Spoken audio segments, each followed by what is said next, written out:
So the topic of this discussion is safety first. We're all safe people. We all got here safe. I'm getting run over by Earth, so we're not as safe as maybe we think we are.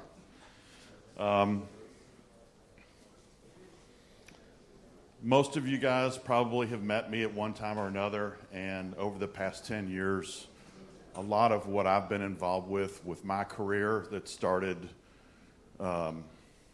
a long time ago when I worked at UPS Airlines and has extended today with a lot of the work that I do with one of the ULD OEMs, Satco, has to do with lithium battery fires. So within the context of safety, I can't not talk about lithium battery fires. So in general, safety is a very broad topic, right? I mean, we could talk about the first, I started thinking about the first time I did a presentation in front of ULD Care. I think it was in Mainz, Germany, a couple weeks ago, at least. Exactly. I was a little thinner then, all that stuff. Maybe a little wiser too, because I thought this was, well, never mind. So the whole idea of fire safety is something I've been passionate about for several years. But at that Mainz event, when I was still at UPS, the number one safety concern of that airline at that moment in time was distracted cell phone use by crew members. We had this rash of crew members coming off the plane and coming down the steps on their phone and falling and breaking an ankle or spraining a knee and winding up in the hospital for days or weeks. So we had a big safety campaign around distracted cell phone use. And you could see it today in the streets. Any major city, you're going to see somebody walking like this, not paying attention to what's going on. So safety is a very broad topic, sometimes very simple. Simple things, put the cell phone away. I hear that from my wife all the time. I'm sure some of you do as well. Airlines have either voluntarily or been voluntold, depending on how you want to look at it, to install safety management systems where there's a very formal process to assess safety risks and provide mitigation strategies for those risks. But the trick is everybody has a different level of acceptable risk. Yours is different than mine and everyone in here. We all have a little different pain point. Personally, I would never jump out of an airplane with or without a parachute. I'm sure there are people who like to do that. It's just not me. We've seen help in the SMS world from regulatory agencies like EASA, the FAA, publishing SAFO documents for the airlines to maintain safety. The projection of those documents through the supply chain that holds containers, to me, is a little questionable. Are we making sure that our partners at Menzies see the same SAFO messages that the airlines do? That, to me, the community of ULD and the community of the forwarders and the ground handlers and all of us in this room, even the OEM manufacturers, we need to be involved in safety and in the pursuit of safety within our ULD operations. So I'm going to show you a little test. This is about a week old. And there's a little box in the middle of that picture. Right there. That box is a little bit bigger than 100 millimeter by 100 millimeter. And what I'm doing in this test, on the top there, you can see all the bolts. That at the top right there is a piece of aluminum. That piece of aluminum is 3.3 millimeters thick. Okay? Inside of that box are 25 18650 lithium batteries. Okay? I hear from the industry. You know, for a while I was the chair of the ULD board for IATA. I still sit on some SAE panels related to ULD design. I'm on an IATA committee to develop standards for in-ULD suppression so that if we have a fire, we have another layer of security inside of the container, not just relying on the container's passive capabilities. So we're working on all these different things. One of the things that we always like to do is continue to look for new materials. What materials could we be using that would help us with these fires? This is a baseline test. So I threw 25 batteries in there, and I warmed the battery in the very middle and sent it into thermal runaway. Our industry, a lot of the things I hear in the standards development side of the world say, I'm worried about 5,000 lithium batteries. That seems to be a magical number. I've talked to Ziyong about that. That's what the airlines are concerned about, 5,000. So I thought, when we talk about acceptable levels of risk and what risk really means, I thought I would show you what 25 can do. Does that make sense? Let's see if this works.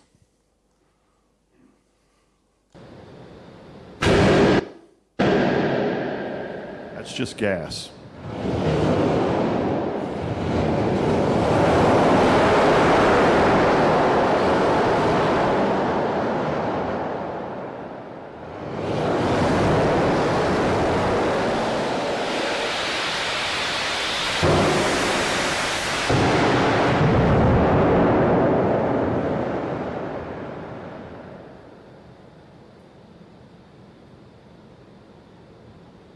Fun times in the lab. So the first part of that was all off-gassing and hot gases.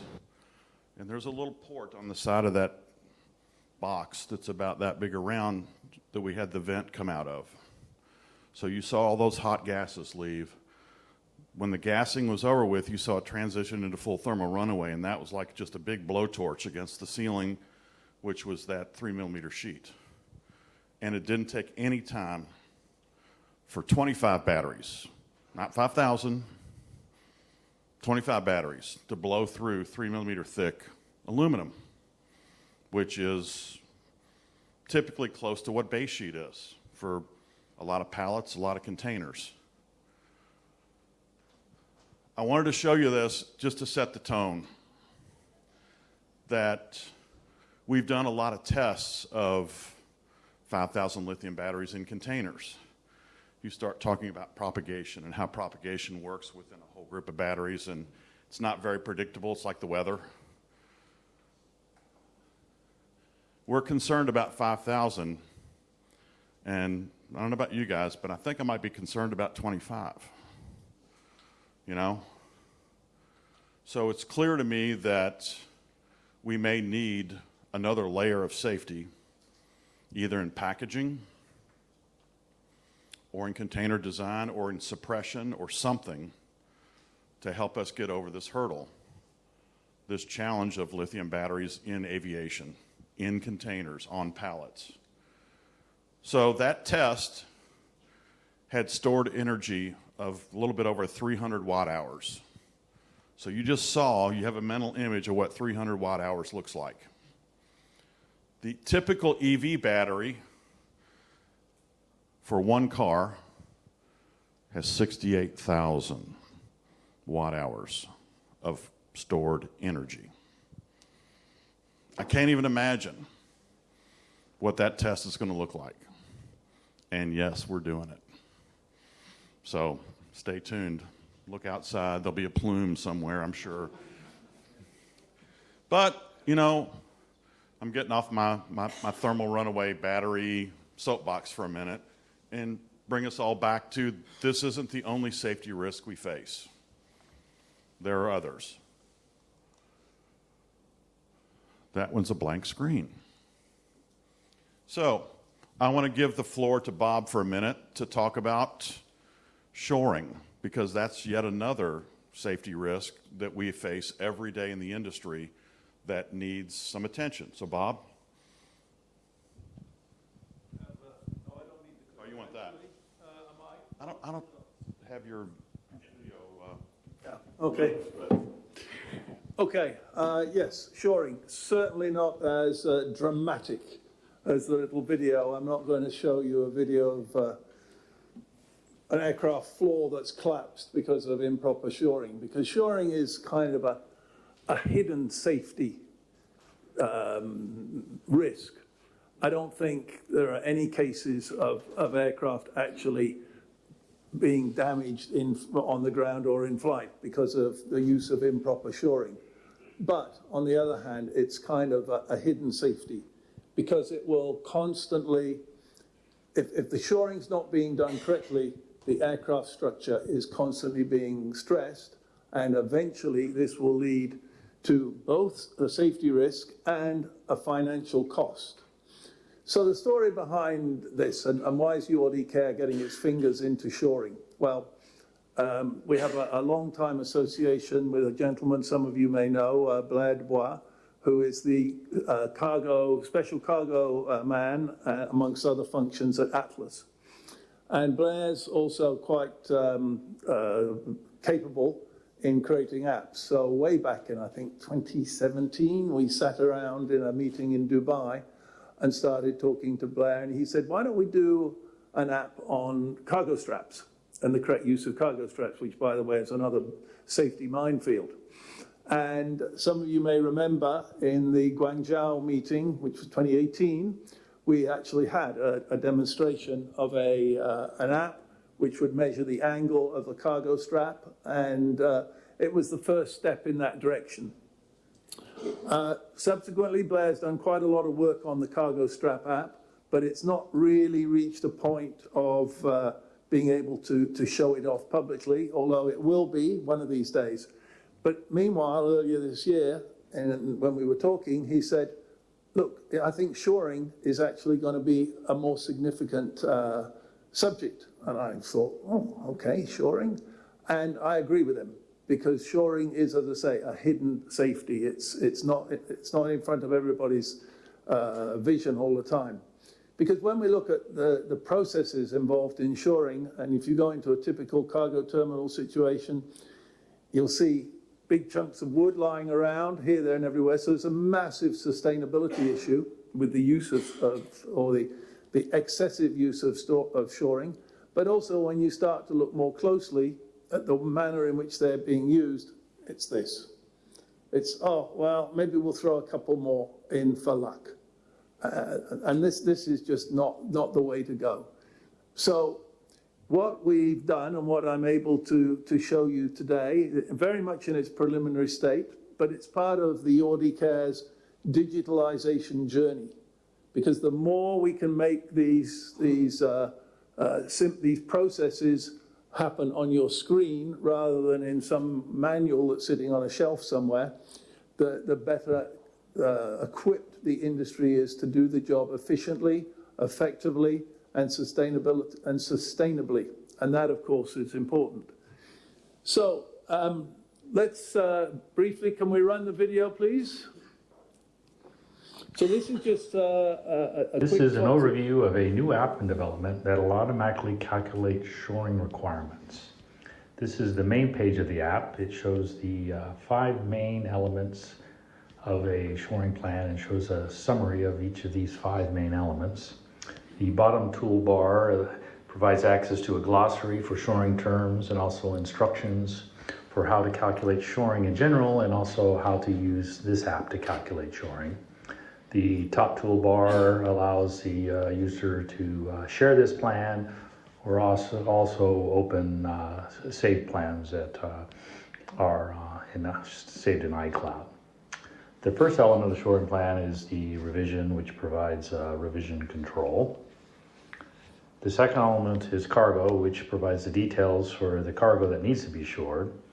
It identifies the weight, length, width, height, and also defines the footprints, which are what the cargo sits upon. And in this case, it's two 6-inch skids at the sides of the bottom of the crate. In this plan, the pallet selected is a 20-foot PGA. For an aircraft, this plan is going to go on a 777 on the main deck in the overwing area. And the details for the shoring show that the footprints, if they have no shoring, in both cases, the left and right footprint, the skids at the bottom of that crate, will exceed the area load and linear load, so shoring is required. In this case, lateral beams are required, so it shows two options. The 6-beam option with 4x4 timber is selected. And for the longitudinal beams, the options are 4, 5, and 6 aluminum beams, and in this case, the 4 aluminum beams are selected. The next phase of the app development is going to be to provide 3D graphics, which will show the cargo on the lateral beams and longitudinal beams on the pallet, so we can see in 3D graphics how those are built up. Thanks for taking a look at this app. Okay, so very simple, but this is a simple process. We don't need a lot of rocket science, and as I said, I think this is part of the URD Cares digital journey of delivering digital solutions that can make the industry more efficient, more effective, and safer. And I think also this ties into sustainability, because as I say, there's a massive amount of wastage in timber cargo spreaders that just end up lying around and going off into landfill or being shredded or whatever. I thought it was interesting. In fact, there's a company here who's actually, again, promoting an alternative, more environmentally friendly shoring. I'm not doing a sales pitch here, but I think this ties in with having an app because, again, people can feel secure using alternative shoring systems if the app tells them what they have to use, how many they have to use, the spacing, and so on. It will enable an improvement in this whole area. So with that, I will hand it back to Randy, but please watch this space. There will be more developments on the shoring app. Thanks, Randy. Thank you, Bob. So we have a panel. We're going to start the discussion on safety, and I would like to introduce them. First up is Alan from Menzies. Welcome, and thank you for participating. Frode Erickson. Thank you, sir. Frank.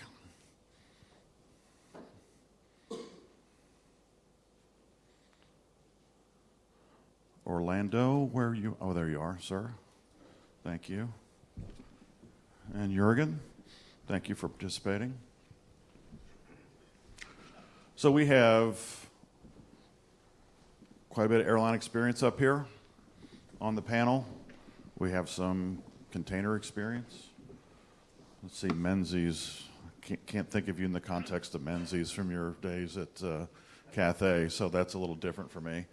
So if you guys don't mind, can we just take a minute and introduce each of yourselves and tell us just a little bit about you so that the audience has an idea of where we're coming from with life? So I'll start off, again, you had to listen to me yesterday, but Alan Glenn, my role when I accepted this was VP Cargo Development, and I was looking after standardization for cargo across the network. But my background was I was previously with Cathay Pacific looking after global operations. So the issues at hand here I've seen on both sides as such. So that'll be the perspective I'm bringing.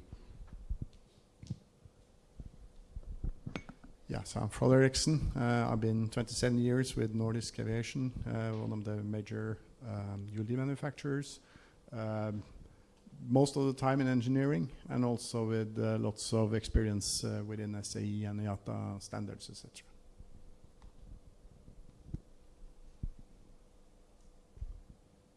Yes, hello, my name is Frank. I work for Jetainer. I've joined Jetainer 6 years ago, and I'm in charge of our overall worldwide operations. Prior to that, I was at the Lufthansa Group working for passenger division, being responsible mainly in the airport services areas, loading, unloading of aircraft handling, and all these things. And again, this journey continues no matter whether you're in passenger services or in cargo business. Thank you. Good morning. My name is Jürgen Neumann. I work for Airbus operations in Germany on the Bremen side. I'm working since more than 20 years in the cargo development and design area of Airbus. And we are responsible, or my team is responsible, to designing all the system and components related to cargo, lower deck, main deck. And I think we can have this interesting discussions today regarding safety improvements and the link to awareness and damages which we face every day. And I'm also in charge of replying customer requests in case of damages wherever in the world. And of course they expect then a fast and efficient answer to operate their aircraft. And this is something which is not always easy. Thank you. Thank Hello. you. Sorry. My name is Orlando Rayete. I'm the head of ULD for Qatar Airways. I've sort of been in the industry in multiple different kinds of roles. So I've had the expert experience, I've had the warehouse experience, I've been a user of ULDs, managed them globally, then I was part of Uniload at some point, then I sold equipment. So I think I've done sort of the entire cycle within ULD. So I think that's a perspective that can add a little value into the discussion. So that's it. Yeah, I think this is going to be fun. You know, one of the things that I want to try to do is engage you guys. That's why I keep walking out here instead of being up there on stage. I think it's important for this to be an interactive discussion. I want to make sure that when we tee up a question and you disagree or you agree, let's hear your voice in this. I want this to be something that not only the audience gets things out of, but we also understand different perspectives from the group up here as well. So I'm going to start off with a simple one. I know my answer. I think you just saw my answer. But I only offer only one opinion. And I'm curious, for you gentlemen on stage, what is the largest safety concern facing our industry within the context that we're here at ULD Care? So within ULD operations, within airport operations, what do you feel is a large concern that we need to be addressing, or that we are addressing and we're just not there yet? Well, let me start, and this goes in line with the two videos that we saw before. In my opinion, it's still everything regarding fire hazards that might take place on board, not being detected beforehand, not being seen while loading, before loading. So I guess this is the main concern, which will keep people aware of what's going on in the industry, how we're developing products together with the OEMs. And I guess this is where making flying safer and safer every day is what our main concern should be. Yeah, I completely agree with that. When I can continue from my point of view, of course, lithium battery fire is a big issue. No issue, no question at all. But there are also others as well. We heard in the previous session awareness regarding ULD damages, regarding damages at all, and what are the repercussions of not compliant ULDs. And this is something what we face, of course. That's what I would like to mention. If a ULD is damaged somehow or wrongly repaired, this is one fact. But there is a next step. It will be loaded into the aircraft, and in case the ULD is out of shape, it damages the aircraft. It damages the cargo hold, whatever, lower deck or main deck. And if I talk on a lower deck, I don't know who of the ground handler is aware of the requirements of a classified Class C cargo hold. What are the specific requirements? And for example, and for a Class E compartment for a main deck. When I have a hole in the liner somewhere of the lower deck, the fire suppression is not insured anymore. That means it's not compliant with the airworthiness regulations. And this is something we should be aware. I think it doesn't help to learn what is about the ULD, but what are the repercussions behind. And in this case, worst case is that if the damage is not detected or is detected and not repaired, worst case scenario is the customer has to fly empty, and this nobody wants. I think this is a major impact. That's what we face a lot of times. So that's an interesting one. So ground handling staff should be trained because they're the people that are loading the aircraft. They should be trained to notice a cargo liner hole. They should at least be aware that something is not as standard. If they face a hole, they should recognize, okay, there's something not in line. And if they don't know it, they don't recognize it. Where's my friend from Airport College? We now need a new video, I think, for training. We were talking about this yesterday over a glass of wine. Yeah, same thing. Well, we're doing it. Yeah, that was the intention. We have seen the awareness regarding ULDs, to the walk around, to check everything. But why not to extend it to at least give awareness about the integrity of a cargo hold? At least to be aware that there are some requirements which needs to be fulfilled at any time. This is a safety issue. Mm-hmm. Well, for me, it's actually an old statement, and you can disagree, but I would argue that nobody, or at least very, very few, are willing to pay extra for extra safety. Even though that was bad back in the days, these days, where there's more and more factors coming in, you get more and more pressure on the other aspects. I would argue that the margins you have on everything related to safety is getting less and less. And that is a concern. I think we can talk maybe a little bit more about that later. But yeah, I agree with that. I do think that,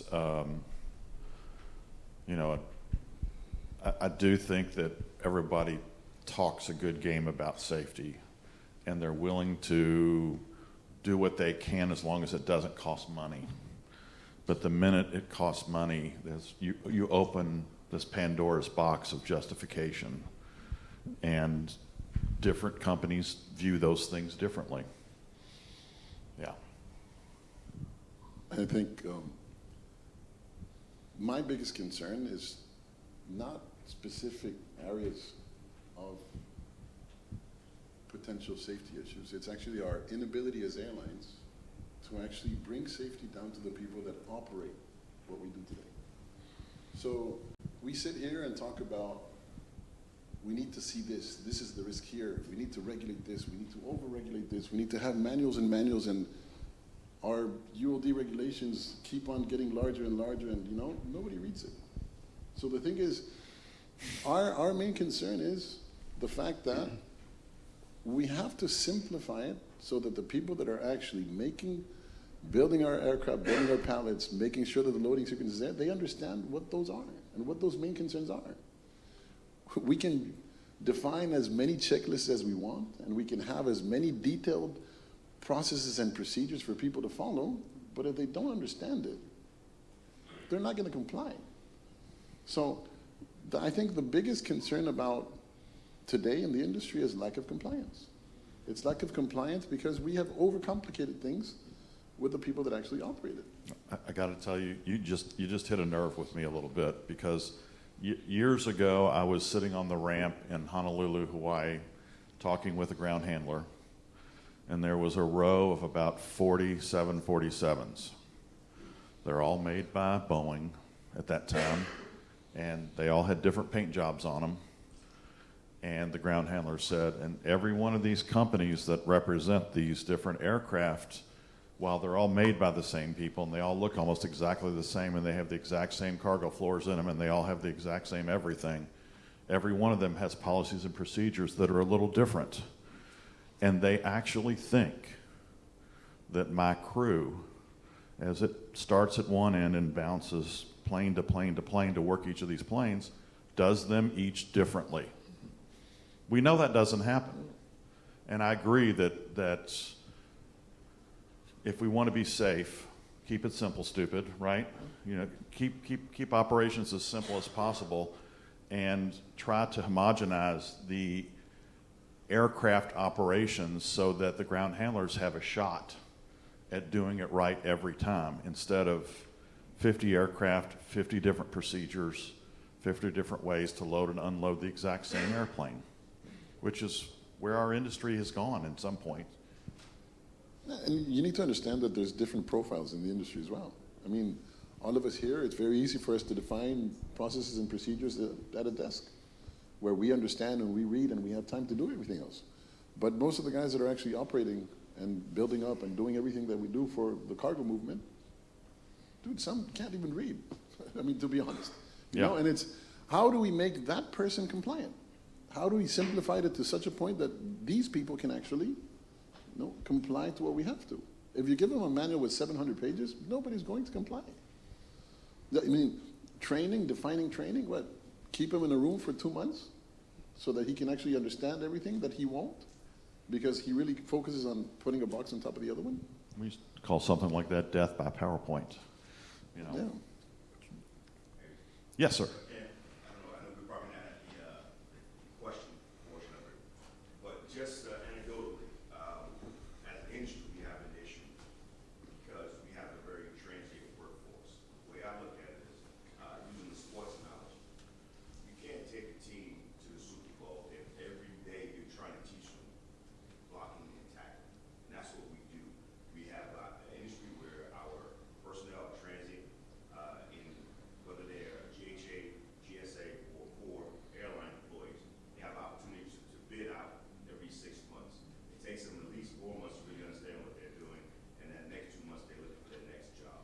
So now when you talk about standardized, repeatable processes, you may have that, but the personnel are just as fluid as anything else.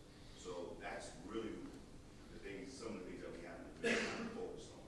Simplifying the training is key to it, because if it's simplified, then in those 4 months that you have in there, you can probably at least get it to about an 85% effectiveness and compliance.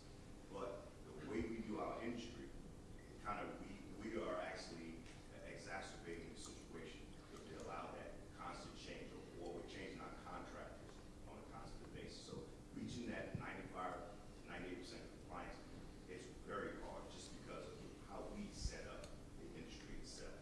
And that's not a solution, but I'm just saying that it's a bigger issue than we probably really are addressing. Once you start peeling back the onion, we have to say, okay, how do we stabilize our workforce? That way we can meet that compliance rate. That's all. No, thank you for that. Anyone else? I guess probably the quiet guy in the corner. Okay. Thank you, everyone. That was my number one issue. Is we have staff turnover, which is ridiculous. And I remember saying this last year, what the numbers were, but they are ridiculous. In some places, we have staff turnover of over 100%. That's the reality.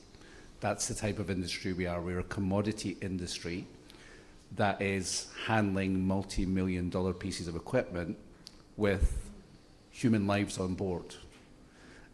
It doesn't quite add up. It doesn't seem to make sense at all how the industry actually works. But that's what we're actually dealing with. And the complexity of doing that. And I think I told the story last year of my family experience with that, having 2 of my sons working at the airport for a period of time. One stayed for 3 months. One did 11 months in there as well. The one that was there for 3 months was a dispatcher, which is a very responsible role, and he was doing that job on his own within 10 days. The other one was working on the ramp, and he was driving all these pieces of equipment, etc., and loved it, really enjoyed his time there as well. But that's the situation we've actually got. For them, just to learn the basics of doing those roles, never mind the variety of all the different carriers' requirements, that's a big ask. And they're well educated. Then you go around the world, and we've got people who are doing that maybe as their second or third job, et cetera, et cetera. That's the challenge that we have as an industry. That's the reality that we do actually face. So it's not exactly ULD related, but it certainly is a big factor of driving the issues that we have with our ULDs. Let me add something to what you just said, Alan. I think the problem is even worse, or getting worse, or has become worse. It's not about, and everybody remembers when he's joined an airline or a forwarding company, it was because aviation was something we were looking at and we wanted to become ramp personnel or pilots. But nowadays, you won't even find people. This is the main issue now. So we are having to look into other sectors of the industry or other places to find people that are willing to go into this business. And this is where I believe the future will tell if we are able to get not only people trained and the awareness level there, but you have to really look into other areas where people who have nothing, who are not dealing with airlines at all or our ground handling business, will have to get, a new focus on doing something completely different. I mean, look at restaurants. They don't have people anymore working there. They all vanished and went to medical services or wherever they went. And we've faced the same in our industry here with ground handling. Yeah, I mean, staffing has always been a problem everywhere in turnover. Those things impact safety and impact performance and cost on, that those are all challenges we face. And I agree that some of it, from my perspective, is driven by how you run the business from a managerial perspective and how you do that. And those are very, very difficult things to change. When you get in, every company gets in those habits, right? That you get into those, it's the annual time to rebid our contract or whatever that thing is, and you're on these short cycles and you hardly get people up and running before it's time to rebid something. Yeah, I hear that. So I had put a slide in about SMS, and I'm not sure this is the right question to ask, but I'm going to do it anyway. Airlines have this SMS process. It's been well defined through regulatory bodies about how to go about conducting an SMS process. And I'm curious what the group's experience is in participating in this process. Is this an airline-only thing, or do airlines actually reach out to their key suppliers, like a ground handler or a forwarder, when they have SMS issues that come up, and loop them into the solution, into the mitigation strategies that are necessary to make our industry safer? I'll leave it at that. Anybody want to tackle that one? Maybe I'll start from the ground handling position. Sure. We also have an SMS. So we do look at this seriously ourselves for a couple of reasons. Okay, one is we're required to. It's contractual, we should do that. But the second one, it's the right thing to do, because if we don't know where our risks lie, we don't know where we're going to put our effort. And secondly, if we do have an incident with our carriers, they'll expect us to investigate it. So we need to have those competencies to be able to be there. We have a lot of data. We use that data to help weight our own risk assessments as part of what we actually do. So for us at scale, we have enough information to be able to help us to understand what the hazards and the risks actually are. So it's really important to us as a business to be able to do that. It's just the right thing to do. Cam? So I was going to say, here recently, because we do an SMS for our generic operational environment, this is inherently dangerous. But recently we were approached with dangerous goods and how we're carrying them and how we're identifying them, and more so the type of containers that we're putting them. So that's a SMS that our corporation has said now we need to run it from a ULD management standpoint, and to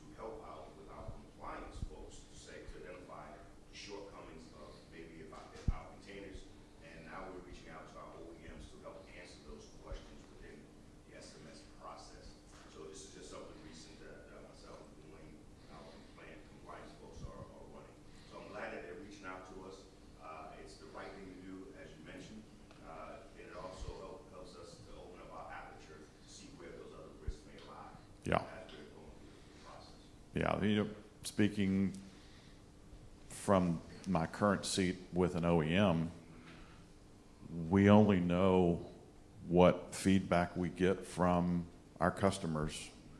And if they're having any problems with a container from a design perspective, a durability perspective, or a safety perspective, we rely on that feedback because we're not on the airport property to be able to witness that. And the times that you do get a chance to walk around, sometimes the OEMs see things that you walk past every day because sometimes you're too close to it and you can't see the forest because of the trees. So I do think that collaboration is a big part of SMS, and we should encourage it within all of our operations to make sure that we're doing what we can to improve safety through that process, because I think it's a pretty good process. Yes, sir. Yeah. While you've had this up on the screen, I've been sitting here trying to think over my many years. Have I ever really had any airline asking for this safety feature? Well, if you put the fires aside for a little bit, talking about general awareness, etc. And I can't say I can recall that as a discussion. I mean, operational, yes. Repairability, saving cost, being able to abuse the products more.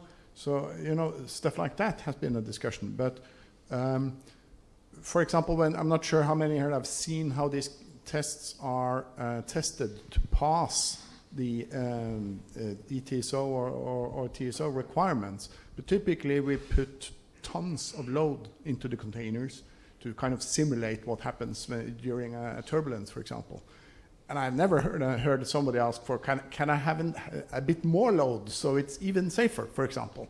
Never heard that one. Adding a bit of material so it doesn't fall apart as quickly when a forklift hit it. Yes, that's a different topic, but that's not really about safety. That's about saving money on repairs, for example.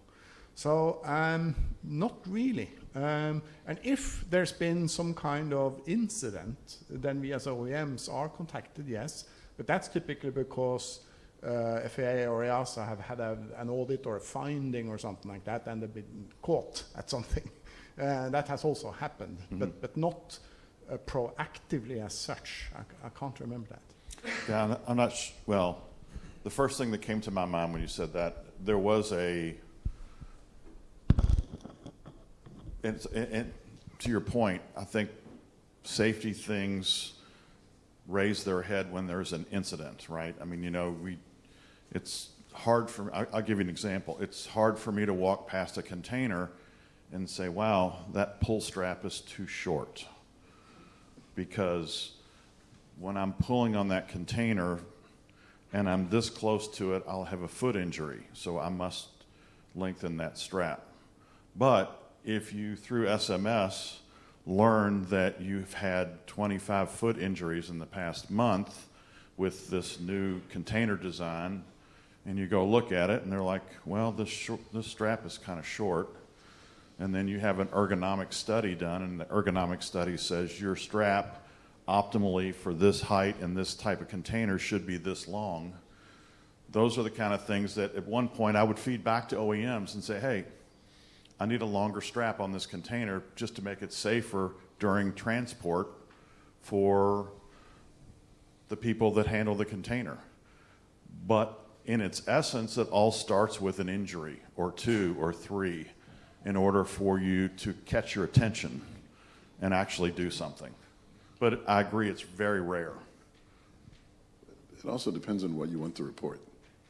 The problem with this is that if we really were going to be compliant about it, we should report every single damage that we have. We repair 18,000 containers a year. You would need an army of people to process the AQDs and the investigations and everything else. So it depends on what do we really want to accomplish by reporting. what do we define as the thresholds of attention? What are we going to address? And in reality is, to really improve design, to really go through everything else, we would need to really report everything. But who's going to report those 18,000 damages? To really understand incidents and do a model and start going ahead and trying to understand what is the root cause of everything else. The thing is, we only care about just blood and money. Well, it's either Starting to see a trend here. yeah, it's either either somebody dies or somebody has to pay for it. Yeah. And unless that happens, pardon my French, but nobody gives a shit. Because the airline has to go on and the operation has to go on, and we sort of close our eyes when we have to, and unless we get an audit, then everybody runs. Yeah, I mean, honestly, that's how my pull strap example, it came down to our health and safety department saying that we're having too many claims. We're spending too much money on health-related claims in our operation, and this has been identified as one of our big problems. So, yeah, I hear that. but you mentioned one nice sentence before, Randy. It's collaboration. And Yes. again, we're not going to be sharing all 80,000 reports that you have, but just going to the top of which are the ones that appear to be the ones that are always popping up, no matter where you look at the ground handler, at the airline, at the forwarder, where if we don't find a way of really finding like a kind of committee that takes it up, and it's all about collaboration and sitting together and discussing these issues, we'll never find a common ground. This is what I foresee right now. Yeah. Everybody's doing his task. This is absolutely true. But sharing things that we have noticed, that our stations have reported, that our ground handlers have reported, is something we can bilaterally always address. But is it something that, if it affects us, is it also affected Qatar Airways? We don't know. We assume, but we don't know it. That's the other thing that, even within the context of fire safety, it's really hard to get airlines to admit they have a problem because they don't want the regulators to be focused on them.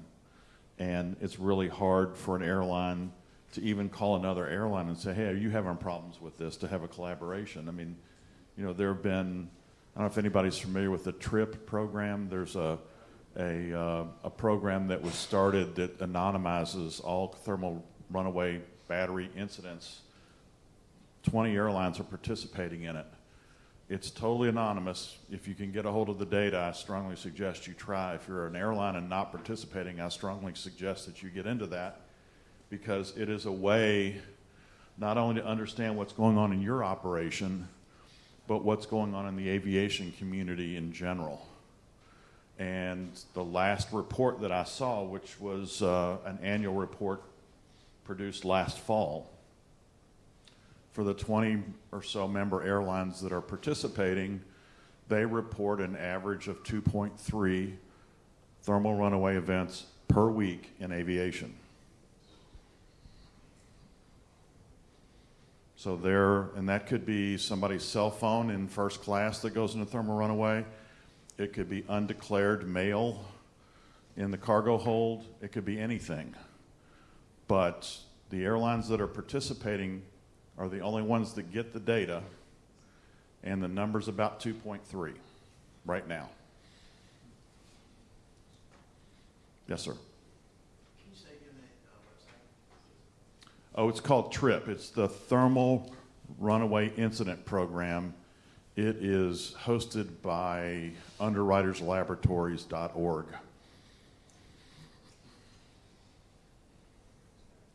Yeah. As an OEM, Frodo made a good comment up there. We all have to pass certain tests to get our units certified. And to be honest with you, as an OEM, this is what comes from the SAE, FAA, EASA. That's actually the easiest test that we ever have to pass. I mean, it's difficult if you really look at it, but the real hard test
Yeah.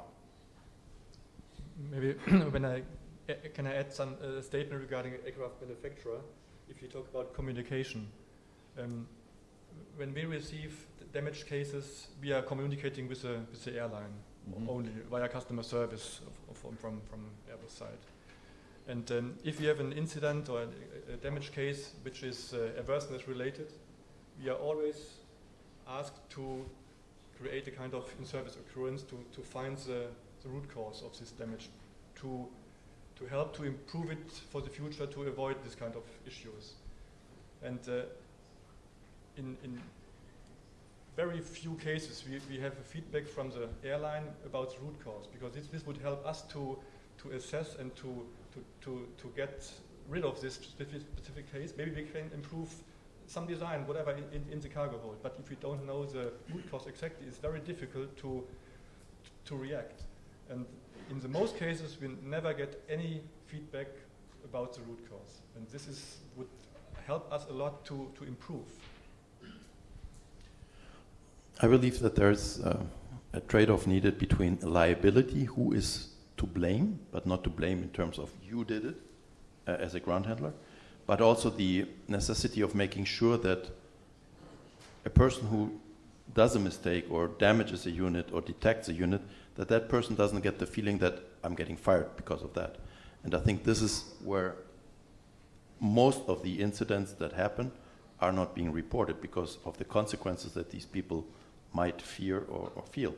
So possibly we need to go into a culture of non-punitive actions, but thank you for reporting it. Better say safe than sorry. Yes. This is where we need to head into, and this, I know the pilots are doing that. Yeah, also anonymously, but at least gives you the opportunity to tackle things and to create awareness more and more. I disagree completely, sorry. I completely disagree. We have to be punitive. The only way that you will reach compliance is by being punitive, is by sending that ground handler the invoice, is by defining processes that allow you to comply. Otherwise, who gives a fuck? But how will you, if you catch him on the spot, for sure. Yeah. But how often is that the case in real ramp operations? That's process driven. It's not safety driven. If we don't give our people the chance and the ability to actually report something, or we don't report it on behalf of them because we have a strong process that will allow us to do so, if it flew, we assume that it was serviceable. If nobody reported at the time of landing, we assume serviceable. If at the time of loading it was damaged, you're getting an invoice. If that doesn't happen, you can set up the most beautiful processes and procedures, nothing is going to get complied with. Because unless you have to pay for it, you won't care. To see your point of view. Listen, I'll give you a better example. ULD loss. All right? ULD loss and ULD messaging and compliance and everything. With this specific ground handler somewhere in the world, we were having substantial issues on messaging compliance. We send an invoice for $476,000 worth of equipment. 95% of that equipment that had been lost for a substantial period of time magically reappeared. All right? And that invoice went from $476,000 to, I think the last time that we checked, $12,000. So that was never going to happen if I went to you and I told you, listen, I know you really have the good intentions and want to do a better job. Keep on that path, because nothing's going to happen. Unless I hit you with an invoice, unless I hit you with your bottom line, unless I hit you with something that I can actually measure, and I have something I can go against, nothing's going to happen. That's back to blood and money then, right? Of course. Listen, I believe that it's blood or money everywhere. Yeah. Unless it hits your pocket or you're really going to jeopardize the life of somebody else, this industry doesn't move. I'm in line with what you just said, but the issue is we want the people to report damages and not to just, keep quiet. This is where I want to head it to. So, and once they report it, okay, then it's a thing to take up with the ground handling company itself, if they are ever to report it to you. So how do we close that gap? So I'm now in a difficult position, okay? Put me on the spot. But actually, to be fair to Orlando, it does actually work. It does actually work because what it does is it makes us apply the focus in that area.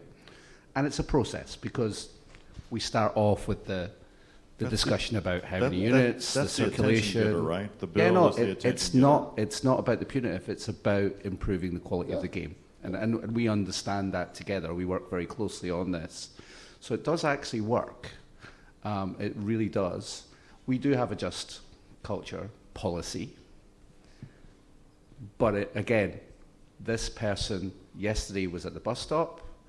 Today they're in the operation. How do you get that just culture into them? You know, that's really difficult. And in some of the markets where the general business practice is just fire them, it's kind of hard to say it's different here. That takes time to come on board. So you've got these differing methods. So we do believe in a just culture because I very much, first thing in aviation you learned, if you screw up, you put your hand up, you know, because that's the safest thing to do. That's not a natural thing to do. I go back to my two sons. That would not be an easy thing to take up in day one is what does everybody else do and I'll do that. That's normalization, that's human factors. We have to deal with it. But going back to Orlando, it's like, once you start measuring it, then funnily enough, we put the focus on it and it improves.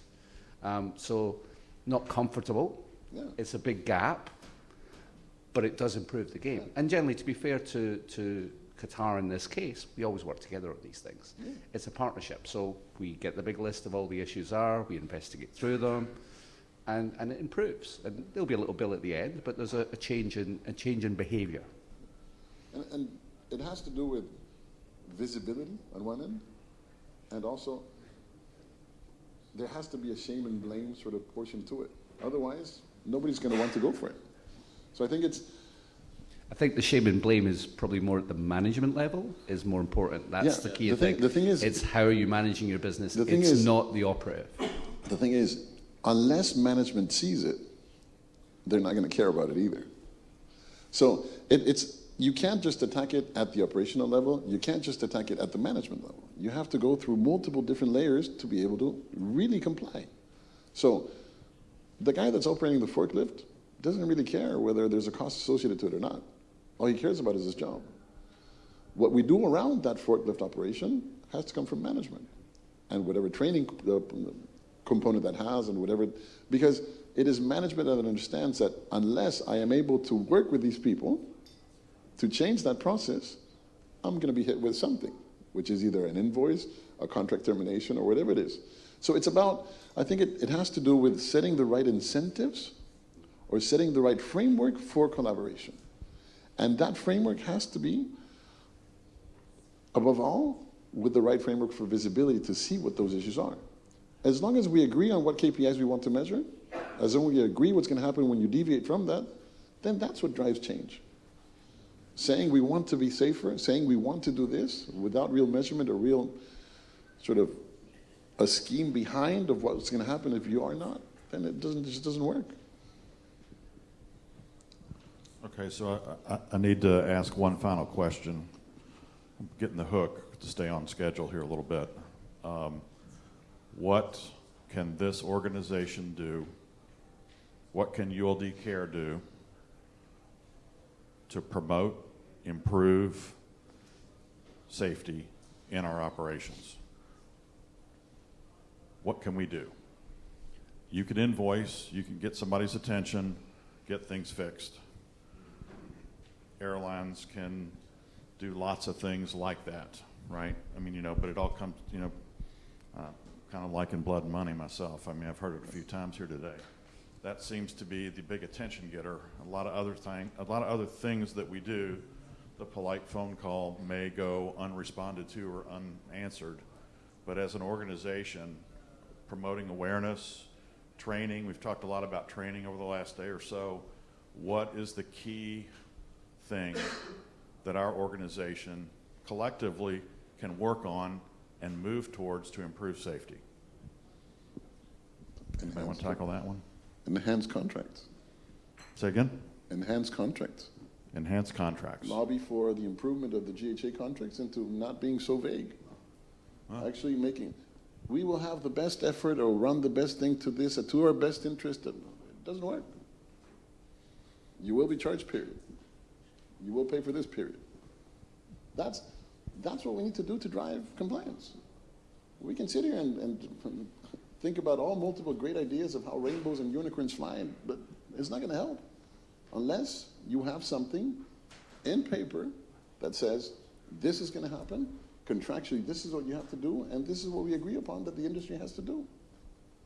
So if anything, we need to bring all of these ideas, which are great, into something that's tangible, which is how do we make sure that all of these things are contractually enabled or included contractually in the documents that we currently use. I think that's the best way to set up sort of the foundation for compliance. Anybody else? I'll come at the other end in some ways, which is the contract is very important. But for me, again, look at the people doing the job. If we want them to comply, we have to make it simple. We have to simplify as much as possible. And I've been there. I've been in charge of a department that likes writing things and making new policies to address a particular issue that we have. But does it ever follow through into an action and an outcome in the end? I'm not convinced. Not convinced. So do we need to go more to the industry standards and use them as the baseline, which then gives the handlers an opportunity to actually deliver against that? And then if you have that one unique thing that you need, we focus on the one unique thing. But if every manual rhymes but is different, it doesn't work. It's too complex. We've got to simplify so much on what we're actually putting to the end users. And I love the idea of the apps. But if you think about how that airline department and their fleet is organized, and they've bought their airplanes over 15 years, and they've decided the way they'd like to do it is we'll break them into 3 tranches of airplanes and we'll average it out. This fleet over here, everyone's a different tail number, we're going to deal with it that particular way.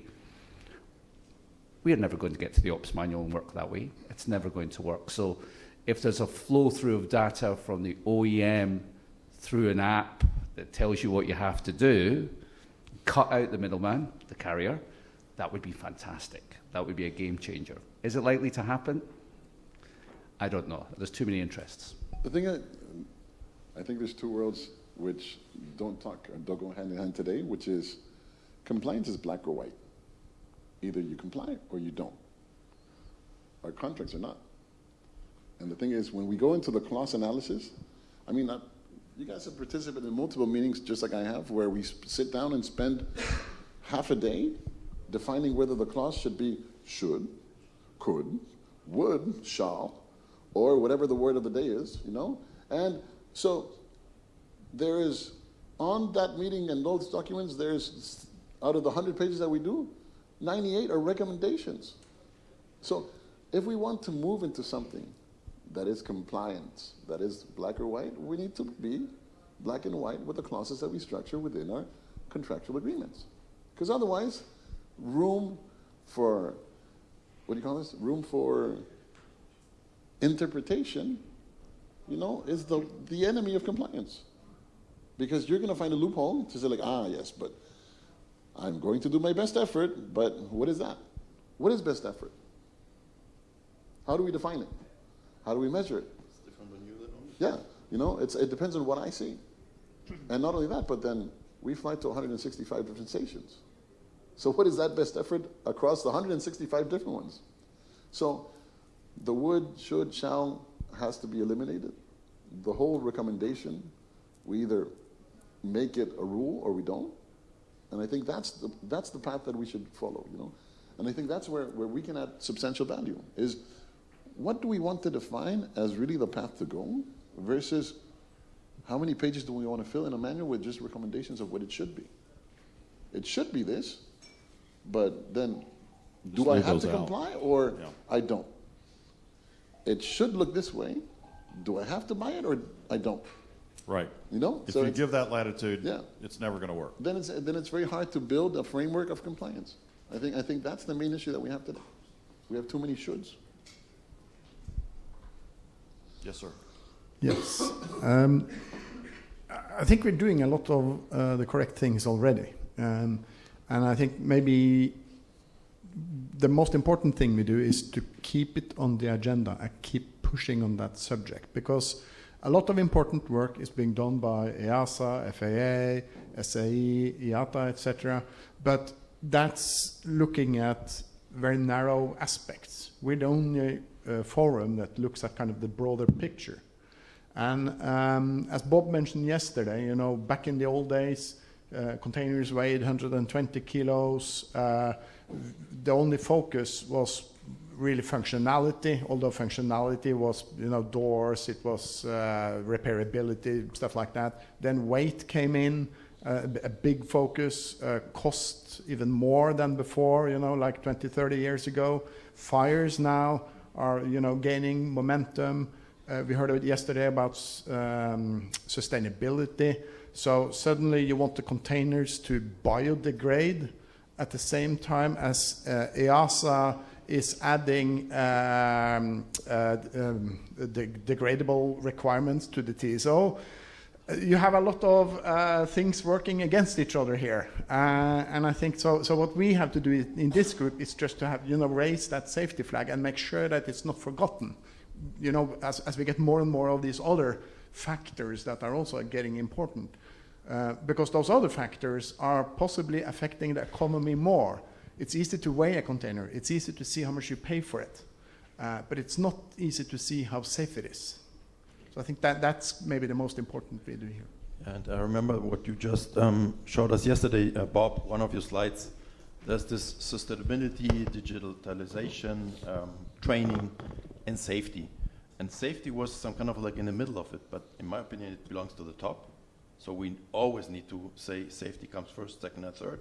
Because what we have to reiterate, and as we say with fire-resistant containers, is an additional layer of safety that we put on something, is that we need to create the awareness that safety, or that then ULD, especially if we're talking about ULDs here, becomes a part of the aircraft once it's loaded. So what has to happen before that? And then we come back to training and all the other aspects that need to be considered these days. Sustainability for sure, a big thing that needs to be accomplished as well. But our industry will always continue being alive with all aspects of safety always being put to the top, period. Yeah, I think overall this is a very complex subject. The general idea of safety has so many tentacles, and I agree we should tune our language and our contracts to be more clear about our expectations about how things go. I do think that, I said this the other day when I sat in the early part of the executive committee, and we were talking about what the benefits of this organization are and what it does. And talking about things, creating the awareness just with the people in this room is vitally important for all the things and all the topics we've had to discuss over the last day or two. But to me, it always has come back to one thing. And this particular safety session is just another example of that. And that is this entire meeting for me has always been what I call a ULD therapy session. It's a big therapy session. We'll do the best we can. We'll still continue to chip at it.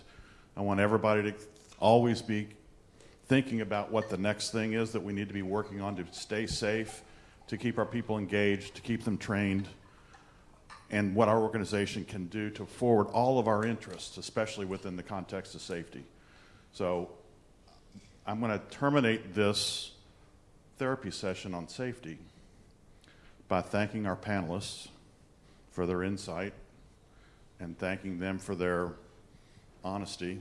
Sometimes good, sometimes not. I think we all need to hear it. We all need to see it. We need to gain those perspectives, and we need to continue to strive and keep our industry's safety as a number one priority, whether it's financial driven or whatever. We need to find a way to embrace safety and keep it in our operations. So thank everybody for your attention and your participation, and I hope you guys have a great day. I'm going to give it back to you.